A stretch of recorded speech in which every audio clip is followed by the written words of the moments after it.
Shalom, puji Tuhan, salam satu nusa, salam satu bangsa dan saudaraku, berjumpa kembali pada sesi ini. Dan lagi-lagi kita mendengarkan satu kabar yang sudah sekian kali terjadi sebenarnya.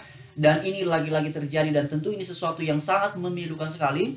Seperti yang Bapak Ibu saudara sekalian perhatikan di layar, ini saya ambil dari postingannya Bang Permadi Arya. Di situ beliau kasih satu judul, Negeri Kristen Fobia Makin Parah, Terjadi 2 Penolakan Ibadah dalam 1 hari. Nah Bapak Ibu, di bagian pertama Bang Permadi Arya menuliskan begini. Jumat siang 19 Mei 2023 di kota Binjai, sebuah kafe yang dipakai ibadah umat Kristen ya digeruduk puluhan warga karena dianggap mencoreng kereligiusan kota Binjai. Jadi Bapak Ibu semuanya, alasannya digeruduk itu katanya di sini menurut tulisan dari Bang Permadi Arya ya dianggap mencoreng kereligiusan kota Binjai. Lalu kemudian yang keduanya adalah Jumat malam 19 Mei 2023, berarti di hari yang sama, di Pekanbaru Riau, jemaat GBI sedang nyanyi berdoa, digeruduk warga minta agar tidak bernyanyi. Nah Bapak Ibu semuanya, dalam keterangan tulisan yang dipaparkan oleh Bang Permadi Arya ini jelas bahwa ini lagi-lagi pelakunya adalah warga. Ya, lalu di sini dituliskan selanjutnya oleh Bang Permadi Arya, warga selalu pakai alasan izin untuk senjata Kristen fobia mereka. Sejak kapan doa harus pakai izin? Apakah instruksi Pak Jokowi soal kebebasan ibadah dilaksanakan di bawah? Tidak, maaf, cuma omdo doang. Apakah Menteri Agama Gus Yakut yang mencoba mengurai masalah ini? Tidak, karena beliau tidak mau sentuh revisi SKB 2 Menteri yang jadi akar gesekan. Ini adalah tulisan dari Bang Permadi Arya Bapak Ibu semuanya.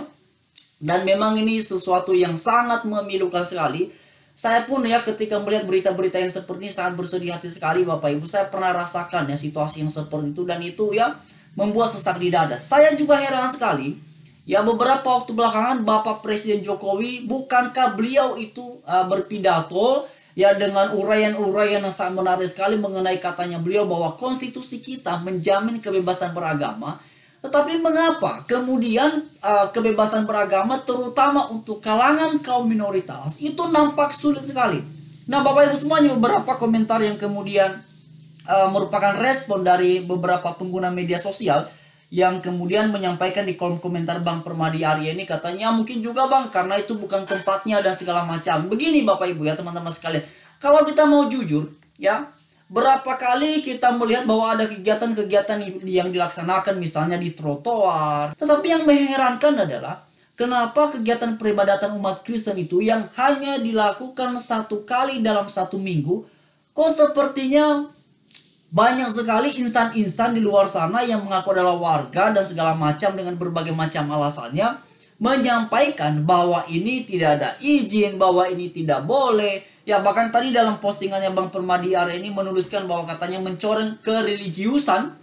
Nah mencorengnya itu bagaimana? Ya, oleh karena itulah sebenarnya yang paling berperan penting untuk menghentikan kegiatan-kegiatan pelarangan peribadatan ini yang dilakukan oleh kelompok-kelompok tertentu kepada penganut agama manapun, itu mesti ada hadirnya dan tegasnya negara. Nah kalau kita berbicara mengenai hadirnya negara, tegasnya negara, Bapak Ibu semuanya, siapakah yang menjalankan kekuasaan negara? Ya para aparatur negara itu sendiri.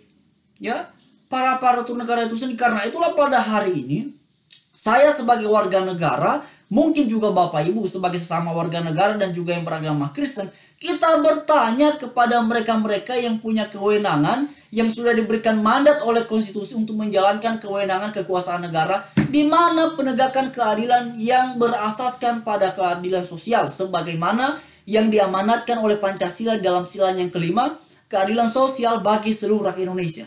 Ya.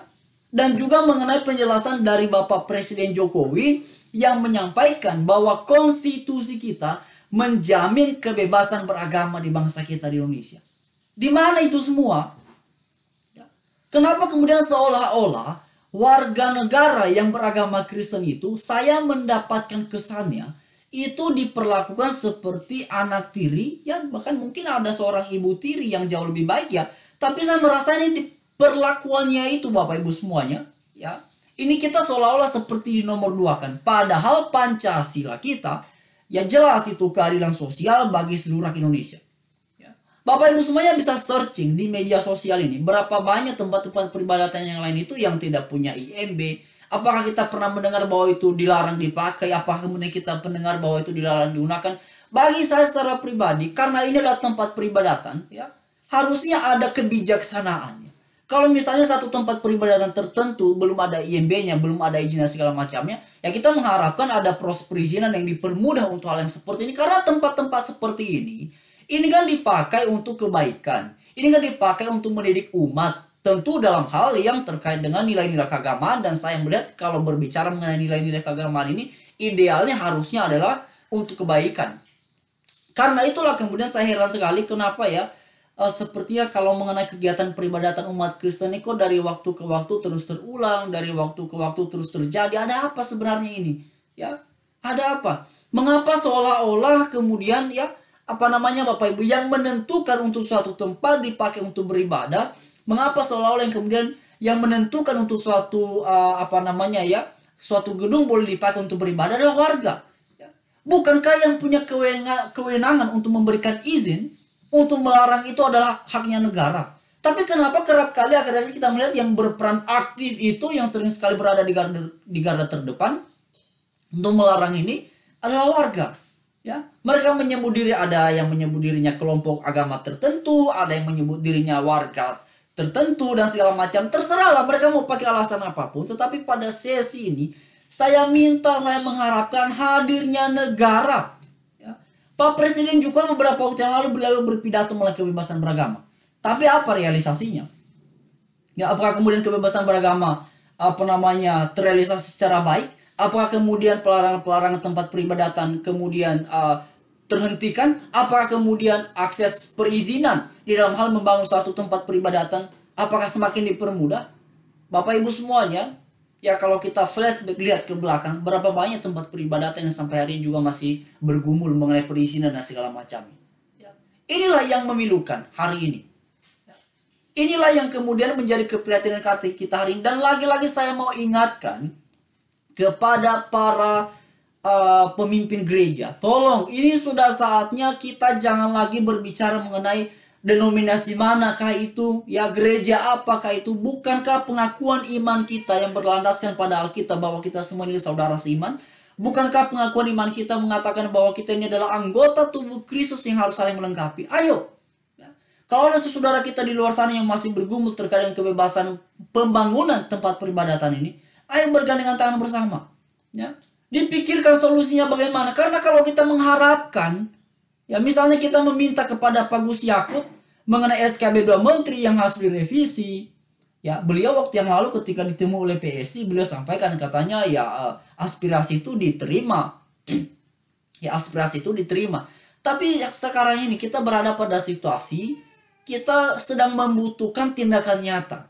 Bukan hanya terkait dengan janji, dan janji. Ya, kita mengharapkan tindakan nyata. Ya, waktu yang lalu Bapak Ibu, saya salah satu orang yang mengagumi Pak Gus Yakut, tapi akhir-akhir ini saya juga kadang-kadang sedih ya melihat Pak Gus Yakut, Pak Menteri Agama kita ini. Ya tentu saya yakin beliau pasti tahu lah situasi yang terjadi di bawah ini, ya. Terutama di kalangan umat Kristen yang kemudian kerap kali tempat peribadatannya dilarang ataupun mengalami kesulitan, pelaksanaan ibadahnya juga mengalami kesulitan. Jadi karena itu mohon sekali kepada para aparatur negara, tolonglah Pak, ya Pak Jokowi, tolong Pak, ya. Ini mesti ada tindakan nyatanya. Kalau tidak ada tindakan nyata, maka percayalah hal seperti ini bakalan terulang dari waktu ke waktu. Hal seperti ini bakal terjadi dari waktu ke waktu kalau tidak ada tindakan tegas. Dan karena yang selama ini dipakai sebagai alasan itu adalah terkait dengan perizinan, mohon Pak, ya, mohon mengenai izin terutama SKB 2 Menteri ini, ya tolong Pak direvisi. Dan saudara sekalian, ya, kenapa kemudian beberapa gereja itu saya lihat memakai tempat-tempat seperti sewa di mall ataupun misalnya di mana itu ya yang mereka bisa pakai. Karena begini ya, karena kalau urus perizinan gereja itu kan tidak mudah, ya. Ya, itu kan tidak mudah. Jadi kemudian mencoba mencari solusi yang paling mudah ya dengan nyewa tempat, ya. Tapi sewa tempat pun juga susah.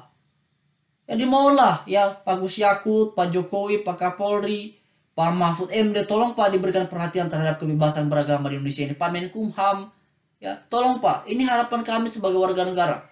Ya, ini harapan kami ya sebagaimana juga diamanatkan oleh Pancasila, keadilan sosial bagi seluruh rakyat Indonesia. Ya, kepada penganut agama manapun. Ya. Jadi Bapak Ibu semuanya, mari kita doakan terus ini supaya apa namanya ya, apa yang bisa kita harapkan dalam situasi seperti ini ya, tentu selain daripada kita bersuara, tentu kita juga harus berdoa supaya ada keadilan di bangsa kita di Indonesia.